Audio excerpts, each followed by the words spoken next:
wondering if this country can ever come back from the abyss while bankers loot the coffers. The thing about steel, it's hot and cold at the same time, like a woman or Lady Happiness. We made the problems, and we're solving them together, because we're in this together, which is why it's only right you're paying for the mistakes we made together. Subpar cars and overly entitled executives. Together, we're holding on to the dream. That dream is luxury, and a gas-guzzling luxury car, created in a nation that's 95% condemned. We haven't forgotten what America wants. A hunk of overpriced shit that goes fast and gets you vapid pussy. Bravado. United we stand. Together we fall.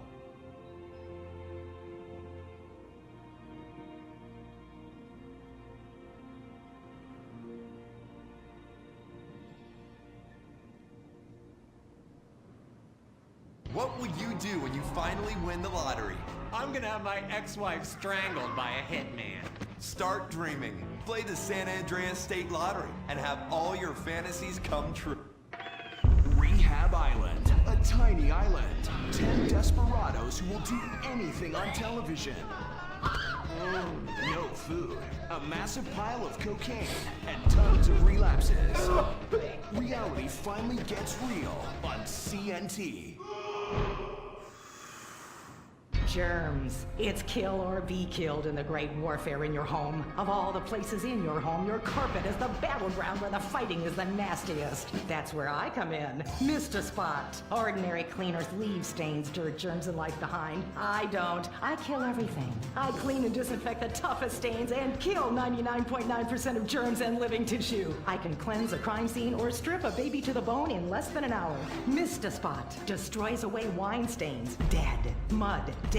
Cat vomit, dead, including the cat. Moon blood, whatever it is, it's dead. Coffee, bye-bye, you're dead. Dead cheerleader, you're still dead. And ink stains, dead, dead, dead.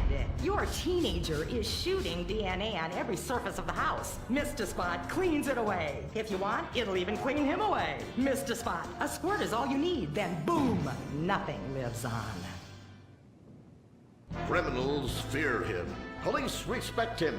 Women need him. Men envy him. He's the square-jawed yet world-weary hero your dad always wanted to be.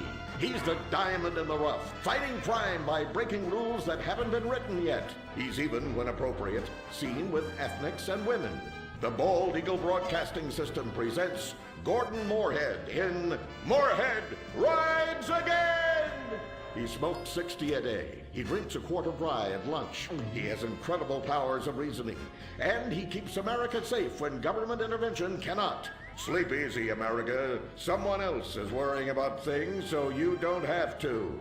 This episode of Moorhead Rides Again is brought to you by Los Santos Affordable Homes and Redwood Tobacco.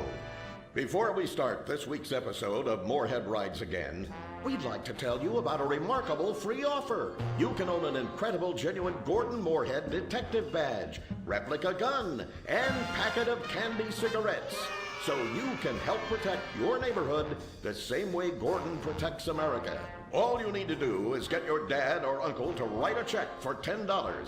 Send it in, and you'll be sent a certificate of graduation from the Moorhead School of Investigation, along with your badge, gun, and smokes. Work real crimes, solve murders, kill people with impunity, and smoke, just like a real crime fighter. Or sit on your couch wishing you had a dad who really loved you and a future as something other than a ninny.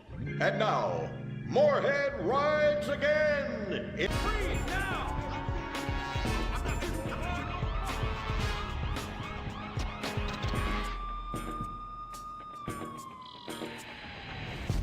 Welcome to Los Santos, the city of celluloid, sin, and cellulite removal. From dead starlets in Vinewood, to the gangbangers in Davis and Strawberry, and terracels in Chumash, to the drunken tourists in Del Perro Pier. It's time to take a look inside this cesspit of destroyed dreams, drug-addled degenerates, and deluded desperados that make up this great city of lights. Hi, I'm decorated FIB agent Stephen Haynes. The FIB, the police department, and the sheriff's office are fighting a war out here every day in a city where dreams too often become wet with tears. The Los Santos docks. This is where it all begins. The second largest port in the world. The great orifice of American capitalism. Stuff coming in, garbage going out. And hidden in over 2 million containers a day, God only knows where. The cartels pay off some low-level schlub, and suddenly you've got military-grade weapons, badly cut crystal meth, and grade A yayo from Mexico flooding our streets. And once it hits the hood, it's anarchy, with a side of murder hold to fries. Or maybe the Chinese are slipping some of our high-security weapons systems in with the recycling, and we're giving up our national security for nothing? Who knows? Who cares? As long as the financial party continues, we'll just keep picking up the pieces. A word to the wise, kids. Never use PCP. It makes you want to punch cops or run around naked, and not necessarily always in that order. Most of the time, this illicit cargo makes it straight to the games. But sometimes an ordinary Joe lets go and loses his shit after a pipe or two of pleasure dust.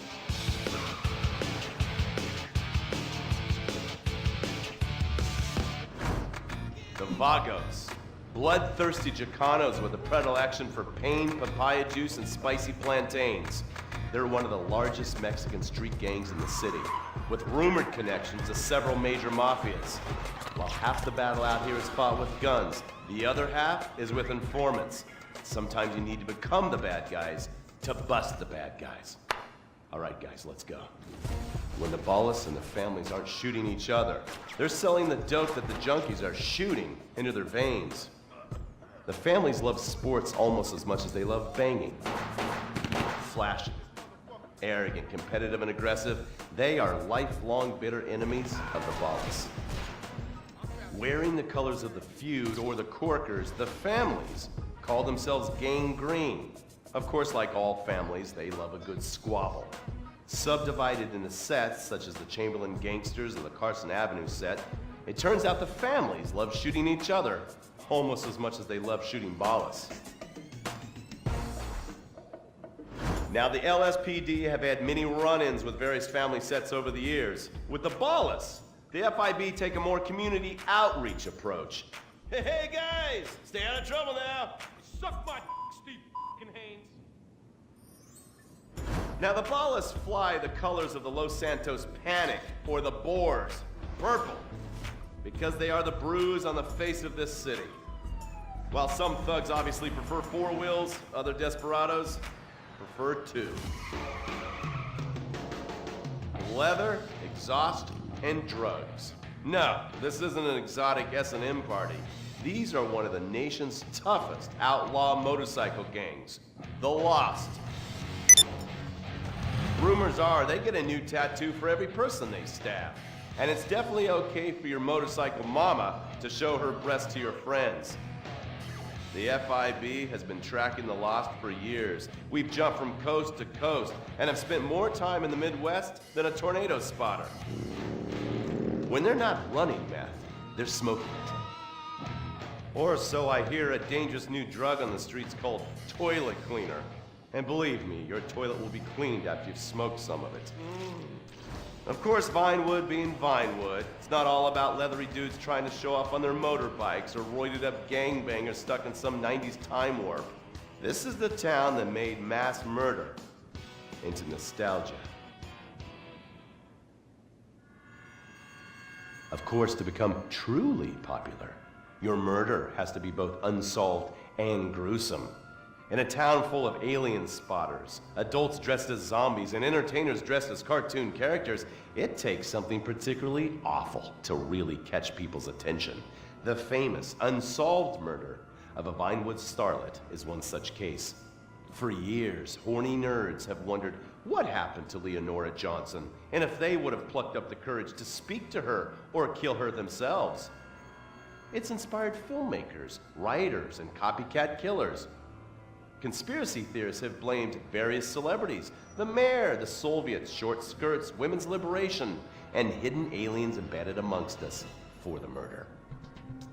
But not all crime is premeditated. Maybe drinking's your thing. Look at this drunken buffoon, proving that there doesn't always need to be criminal intent to cause serious criminal damage. Or maybe you're just an overprivileged poppycock, living on daddy's pension and protesting about the unfairness of capitalism. Maybe stock market manipulation is your bag, or loan sharking, double identity theft, assassination, or even worse, swinging. On our next episode, I, Stephen Haynes, will show you the flashier side of crime in Los Santos. Illegal street racing, cocaine, and vice. Yes, speed, snort, and sex. The alliterative threesome that helped hook America on the underbelly of paradise.